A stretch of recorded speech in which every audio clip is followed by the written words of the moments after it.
Host, Ciaara Hoffman, and on today's call, we have Bethany LaFlam with Premier Law Group. So, Bethany, I'm really excited to have you on the show today. Thank you so much for having me. I'm excited to be here. Awesome. Well, you're the very first lawyer we've had on the show, so I'm really looking forward to diving deep into some topics that we've never covered before, never been able to cover because we haven't had, someone who's practicing law on here. Now, before we get into the nitty-gritty of things, I just want to understand more about your story, your background, and how did you get into doing law for real estate syndications and funds? I actually did not start off in the real estate space. When I was growing up, I grew up in Ohio, and we grew up pretty poor. And I thought that my only way of getting out of that life was to become a doctor or a lawyer. So I didn't even know that entrepreneurship was on the menu at all. So I was pre-med at first in college, and I hated it. So lawyer it was. So I went to law school, and I moved to California from Ohio for law school and sort of never looked back. Right. So nice. I went into law school. At first I thought I wanted to be a trial lawyer, a litigator, and realized that I did not love that. So I started off actually, or then moved into mergers and acquisitions, and I worked in venture and did a lot of work in startup capital raising. So I was still in securities, but not in real estate. I hadn't discovered yet real estate. So when I took a little break to raise a fund, and then I met Mauricio, Raul, my partner at Premier Law Group, and I really just came in to help him for a little while, and he was coming off of being ill and needed someone to help him. And I just was like, I'll help you out, but this isn't where I'm going to land. I don't really want to do this. And then I started meeting his clients, and I'm like, well, these clients are awesome. This isn't like working with venture capital, and this isn't working in M&A where people kind of treated me like I was the help.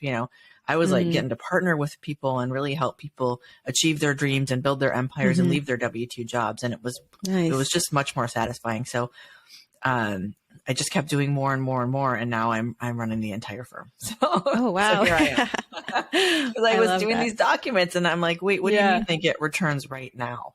Like in venture, you have to wait for years before you get anything, if you get anything at all. So it was so much, new that I was like, oh my gosh, I can't believe I've been missing out this whole time. So I love it. That's awesome. Great. I love that. I kind of have a similar-ish background as I did my pre-med as well. And I didn't know what an entrepreneur was. And I feel like it's good now that it's just so much more known and popular to know like what an entrepreneur is. So I love that story. Now, I wanted to cover what the top 3 mistakes that new syndicators make when it comes to law, because I know that a lot of our listeners are new into the industry, and there's just so many, legal things to kind of watch out for when getting started, especially when it comes to knowing the differences between a 506B and 506C, how to navigate that. So I thought we could just dive right in and go with the top 3 mistakes that new syndicators make when they're getting started. Absolutely. Absolutely. I think the number one conversation I have with both new and experienced syndicators, actually, because I keep having it over and over and over, because it's typically an answer people don't love, which is, how do I pay capital raisers, or how do I get paid to raise capital? And so the biggest mistake that people make is not understanding the rules or not following the rules around when you can get paid when you're part of a deal. And that sort of bleeds over into one of the other mistakes people make. But the biggest mistake is trying to pay capital raisers just to raise capital, transactions-based compensation based on how much they raise or whether or not they raise. And that is a no-no. In order to get compensated based on a capital raise, you have to have a license, a broker-dealer license with FINRA. Right? I see. And a lot of people in this space, they don't have it. And I know they don't have it when they ask me these questions of how can I pay a capital raise, because if they had the license, then they would know. So, people have to be really careful. I see a lot of people posting on Facebook or Instagram, hey, we're looking for capital raisers for our deal. We'll give you 5%. We're just $1 million short. Right. That is a big no-no. That's definitely not allowed. And Wow. I know that there are a lot of lawyers that sort of let it slide or kind of turn a blind eye. We're really conservative at Premier Law Group because the SEC exists to protect investors from you, from people raising capital. We exist to protect capital raisers or operators, right? When it comes to raising capital. And so my job is to protect the issuer, the sponsor, right? The syndicator. And so what I will tell you is if you want to get paid to be a part of a deal, then you've got to be a partner in the deal. You've got to be a co-sponsor in the deal. Mm-hmm. And that could include raising capital. Absolutely. Of course you have to raise capital, right? But it can't just be raising capital. And so the biggest mistake is people come in and they'll take 5%, 10%, whatever it is of a deal to raise $1 million. And, or sponsors will start calling out people to go and raise capital for them because they're short or whatever it is, right? And not only is that a violation, it's also dangerous. It's dangerous because when you bring somebody into your deal, they're becoming a partner with you in the deal. Okay. Mm-hmm. And if you haven't done enough vetting because now you're desperate to close, right? You're desperate to raise the rest of that money. There's not always a proper vetting, which is the second big mistake. So we'll get to that one in a second. But if you are going to be part of a sponsored deal, you have to have substantial duties in that deal. That could be part of acquisition. That could be diligence. It could be asset management. It could be partially investor relations, dealing with the lawyers, putting together the business plan. Those are all jobs. But the thing to remember is that whatever you get paid for raising, in the deal has to be based on those substantial duties, not on how much or whether or not you raise. So if you come into a deal and you're doing 30% of the work, then you should be getting 30% of the GP, right? Of the sponsor, whatever the sponsor is getting. If you're coming in and you're doing like 3% of the work, but you're raising all the money and then you get 10% of the deal, it just has to match. It has to make sense. So what you have to do is really get comfortable that if an SEC investigator starts coming and looking under the hood, right, and trying to figure out if you've done anything wrong, are you comfortable with your facts? Right? Most of the things that the SEC does in their investigations is they're deciding things based on a facts and circumstances analysis. So you need to have more good facts than bad facts to convince an investigator. Mm-hmm. And that is a hard way to manage your business because you don't know what kind of mood that person's going to be in. I mean, there are rules and you could have violated those rules. But if it's like, well, we've got all these really good facts, like we didn't mean to violate that one. And, if you have better facts, you could be okay. But what we try to do is keep you out of the crosshairs from being investigated at all. And so to do that, we need to make sure that everybody is a real partner. And, we see sponsor teams that are getting a lot larger nowadays when it's harder to take down a deal, or you've got new sponsors doing deals that need to have other co-sponsors to help out. Totally understand. But if you start getting 8, 9, 10 sponsors on a deal, it's going to look like there's some capital raisers in there. And it's hard to dole out the work, the substantive work besides capital raising among that many people. It's not impossible, but it's tricky. And so one of the things that we do at Premier Law Group is we'll help structure it and guide you and make sure that you keep your facts good. If you don't like your situation, you don't like your circumstances, you just change your facts, right? And so we can't change the rules, and we definitely don't help people get around the rules. We just help them make their facts match what they're allowed to do and what they need to get done. So it's a tough balance sometimes. So that's the number one rule is paying capital raisers just for raising capital or trying to get paid just for raising capital. So you got to make sure you bring something else to the deal if you're a capital raiser too. So I don't even like when people call themselves capital raisers. If you've seen me talk ever anywhere, you hear me say, just don't call yourself a capital raiser. You're a co-sponsor, you're a syndicator, you're a partner. And so that leads into the next big mistake that people make, and that is to not vet their partners well enough. So you've got people that are like, look, I'm just trying to get a deal done, and here's what I do, and I need someone else to do all this. Just come in. Can you do it? Can you do it? Or even worse, bringing them at the end of the deal to try to finish the raise, right? Everybody who's going into a deal has to remember a couple of things. One is you guys are partners now. You're partners for 5 to 7 years on average, right? That's how long the life of these deals are. So you're partners. So you got to make sure you all like each other, and you got to make sure that you've lined out what everybody's responsibilities are ahead of time, what everybody's getting paid ahead of time, so that you don't run into issues if there's ever a problem in the market, there's a problem with the property. And the bigger the sponsor team, the more likely that is to happen because you just got more cooks in the kitchen, right? So there is also a responsibility of all of the sponsors to do diligence on their co-sponsors, right? You have to check and make sure that you're not partnering with any bad actors, anybody who's been barred from raising capital. You should also check on people, for example, who are out calling themselves capital raisers. And even if you as a sponsor are doing all the right things, saying, you know what, I have to give you a substantial job. I can't just pay you to raise capital. I'm sorry, I wish I could.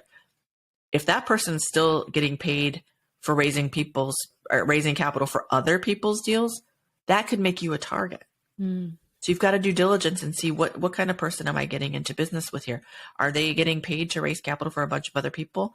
If they get investigated, guess what's going to happen? Every deal they've raised for, every deal they've been a part of is likely to get investigated. And so even if you're trying to do all the right things, you could get into trouble if you partner with the wrong people.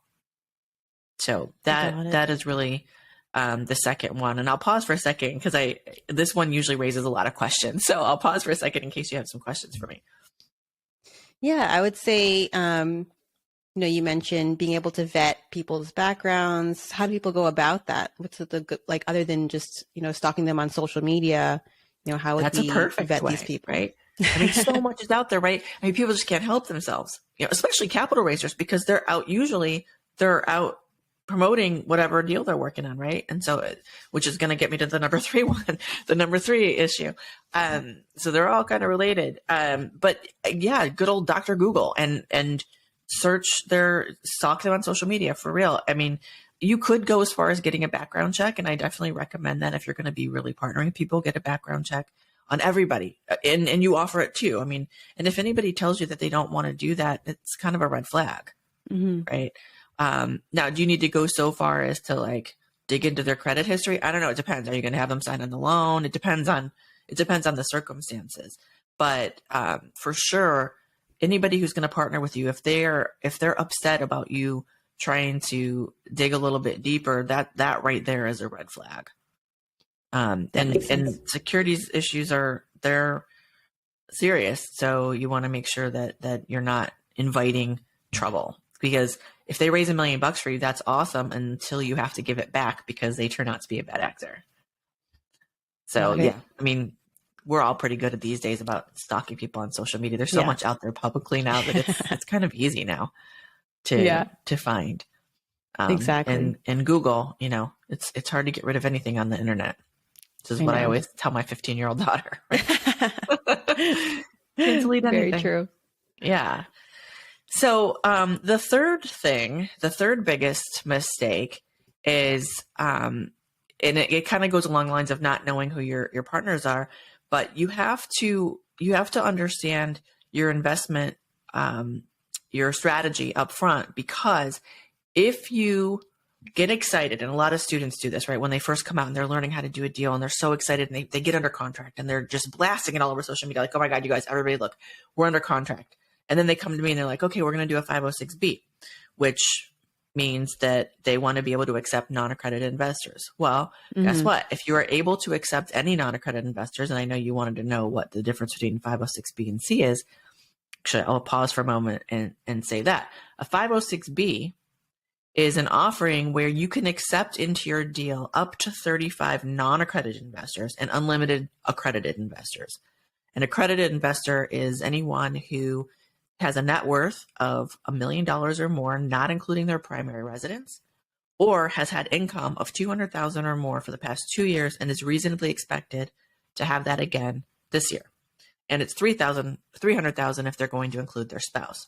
So 506B, you get to take up to 35 non-accredited and unlimited accredited. However, in a 506B, you cannot generally solicit and you cannot advertise. You have to have a pre-existing substantial relationship with all of your investors, or some other way to prove that you didn't generally solicit or advertise. So blasting it all over social media is a big no-no when you want to be able to accept non-accredited investors.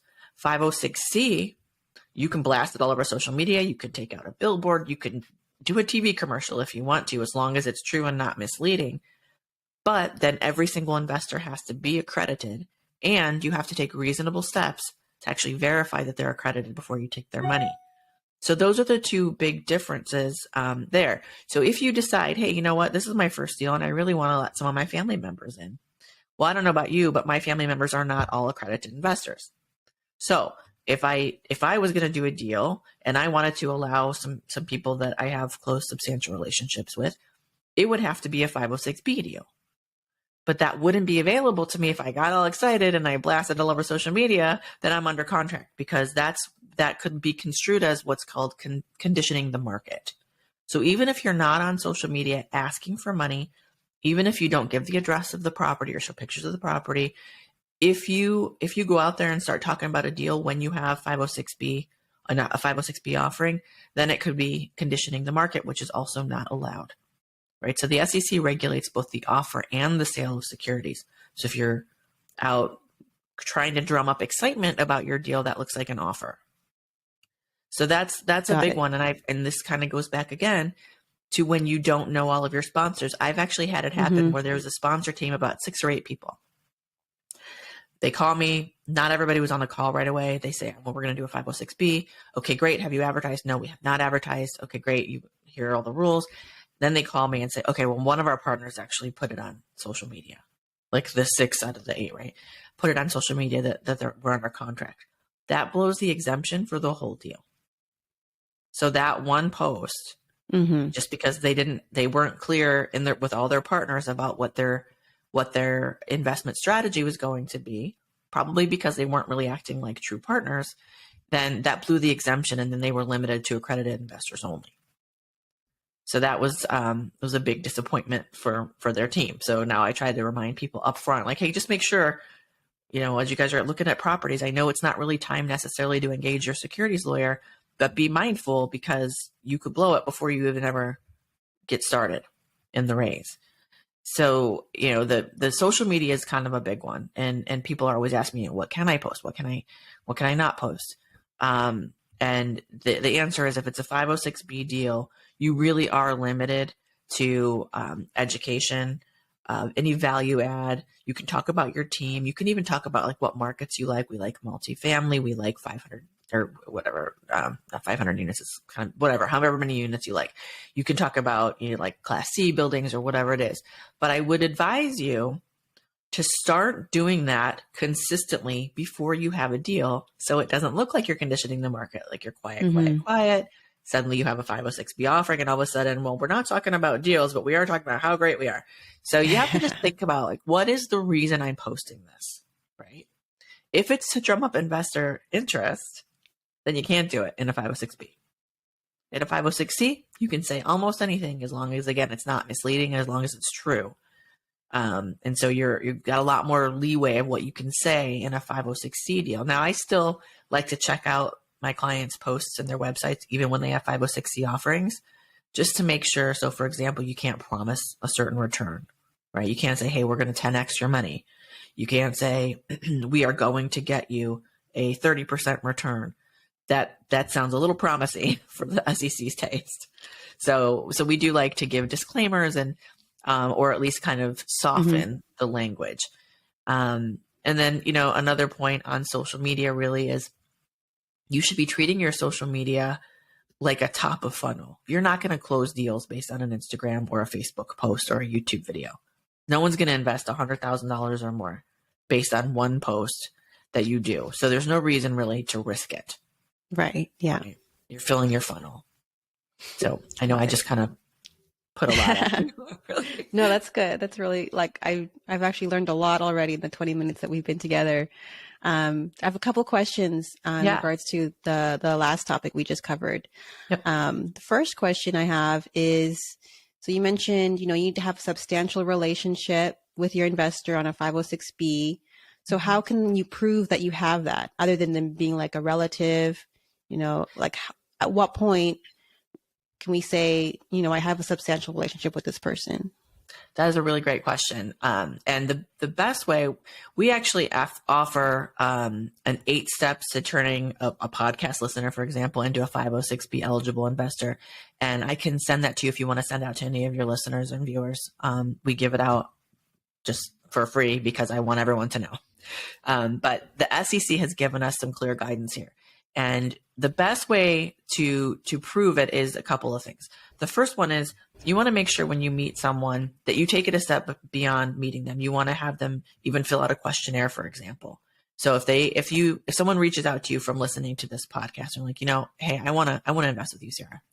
Then you say, great, love to set a call with you. In the meantime, please fill out this questionnaire. The questionnaire, which is included in those 8 steps that I'll give you, the questionnaire is going to include things like, what are your investment goals?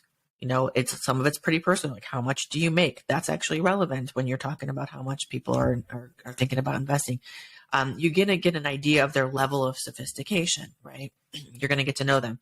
Follow that up with a phone call, really get to know them. So it's really substance over form here. So you can't just say, well, I met them 3 months ago, 3 months has gone by, now it's good, right? You've got to actually develop a substantial relationship with that person, get to know them. If you can't meet them for coffee because of location, at least have a Zoom where you can see them face to face and maybe go over that questionnaire.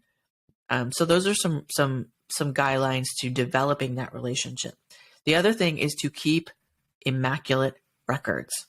Be organized. I definitely recommend that you have an investor portal where everything is housed. Don't just email your offering documents and then everything's an email. And then if you get investigated, you're trying to dig through Gmail for 5 years ago.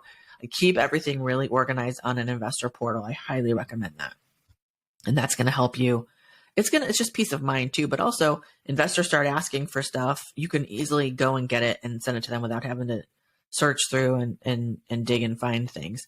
And so I think organization and just really developing that substantial relationship is going to be the best way, so that if the SEC comes and says, well, we think that maybe you advertise, or we think maybe you don't know all these people, or you generally solicited, you can say, no, I met them here. And and I know these things. And part of the reason is if the deal goes south, if there are problems, and the SEC starts asking your investors, well, like, how did you know, Ciaara? They are not your best witness when they've just lost $100,000. Right? They're like, I don't know. I heard a podcast one time. You started asking me for money and then I lost it. Right? They're not going to help you at all. So you got to be able to show that you really did know them. Now I will say this, the rule is that you cannot generally solicit or advertise. The best way to prove that you didn't is what I just said, which is to have that substantial pre-existing relationship. It is not the only way. So for example, if you and I have a substantial pre-existing relationship and you're telling me about a deal that you have, and I'm like, oh my gosh, this deal is awesome. My sister, she invests in everything that I invest in. Can I show her this deal? You can accept my sister into your 506B deal, even if you don't know her. Mm-hmm. But you cannot allow me to go do anything on your behalf that you're not allowed to do. So I can't go blast it on my social media. I can't go generally solicit for you. Got it. And you cannot pay me for the referral. Got it. You can accept the referral as long as I'm not advertising or soliciting for you, but I just have to do it because I love my sister and I love your deal, right? And that's it. Awesome. I can't get any money for it. Okay, that's good to know, because literally I was talking to potential LP recently, and he's like, well, I think my dad would like to invest, and I wasn't sure how that all worked. So you just answered that question. I always make sure to tell people now, because I remember when I first said this to people, gosh, I think it might have been at Peak Partnership, the Multifamily Mindset Peak Partnership last year. I said it from stage, and people came up to me like, we have left hundreds of thousands of dollars on the table because we didn't know we could take referrals.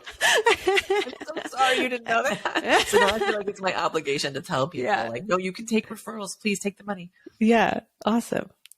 Yeah. All right. And then the other question I had, so you mentioned, you can't promise a certain return, but I see posts all the time, everyone's saying, 18% ARR or IRR.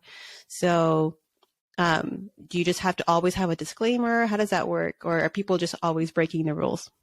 Well, it's a little bit of both. I mean, people are breaking the rules a lot. I see posts that make me cringe daily. And so what you need to do, if you're going to talk about that, you could talk about a targeted annualized return. if there's a property and there's something to back it up. So if you've done the underwriting on a property and you think I'm projecting that this is going to be a 12% IRR or whatever it is, I'm projecting that, then you can say projected or targeted. Okay.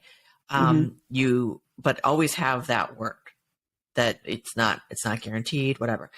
The other thing you can do is if you're offering a preferred return, let's say there's no split and you're just offering an 8% preferred return. You can say we're offering an 8% preferred return, because a preferred return is still not guaranteed. Okay. All the preferred return is it says, if the cash is available, you're going to get all of it until you've hit 8%, right? It's not a guarantee. Yeah. So it's just commonly known that that's what preferred return is. So, but that, again, I work with my clients to help them learn this. And part of it is, let me just review your stuff. And then the clients start to learn. I also have an education program that we put a lot of our clients through as well. So you can start to learn, and we teach the marketing people and the social media people and the investor relations / capital raisers, to make sure that everybody's on the same page. But, with our package, we'll review a one-time review of your social media and your website, so that okay, when I'm posting, I know that this is safe, right? But the biggest thing to remember in a 506B or a 506C rather is it's just make sure that it doesn't sound like a guarantee, and make sure it's not misleading at all, right? So if you say our returns are 70% or whatever, because at one time you hit 70 and then the rest of the time it's like 15, that's misleading, right? Yeah. So you can't do that. Got it. Okay, great. Well, any final thoughts or the biggest piece of advice that you give someone who is new getting into multifamily syndications today? Yeah, there are so many free resources. I mean, there are amazing education platforms. If you're not already part of some sort of education or coaching program to learn, please do it. It's such a good way to learn the basics from other people who've done it without having to make all the same mistakes again. It's a really good way to network. It's a really good way to find good quality partners. But just keep learning, right? All along. Don't just wait until you find a deal and then try to figure out everything all right then when you're trying to chase a closing, right? You're not going to learn it all in 45 days when you found a deal. So just keep educating. But also, my biggest thing is you can build your empire, and I always tell people, build your empire using OPE. Everybody's heard of OPM, which is other people's money, other people's everything. Figure out what you are amazing at. Figure out what are your unique gifts and talents, and then stay in your lane. It's dangerous to cross lanes. If you're not great at it and you're dealing with other people's money, you really need other experts in there. So if you're not, and you can be learning at the same time, but make sure there's somebody there doing it. You don't want to learn on the job necessarily when you're dealing with other people's money. So other people's everything, leverage other people's everything, and then stay in your lane. That's really the biggest piece of advice I have. Awesome. Well, thank you so much for your time, Bethany. What's the best place for people to find you online if they want to learn more about you? My YouTube channel is Bethany LaFlam, and the law firm website is premierlawgroup.net. Perfect. All right. Thanks again so much. And thanks everyone for tuning in. If you enjoyed today's show, please write us a 5-star review on Apple Podcasts or Spotify. Every review helps us to be able to reach more and more people that are looking to get involved in commercial real estate. Today's show was sponsored by Synergy Capital Investments. To download your free multifamily investment guide for beginners, or to schedule a call to learn about our upcoming investment projects, go to thrivewithsynergy.com. That's thrivewithsynergy.com, or click on the link below.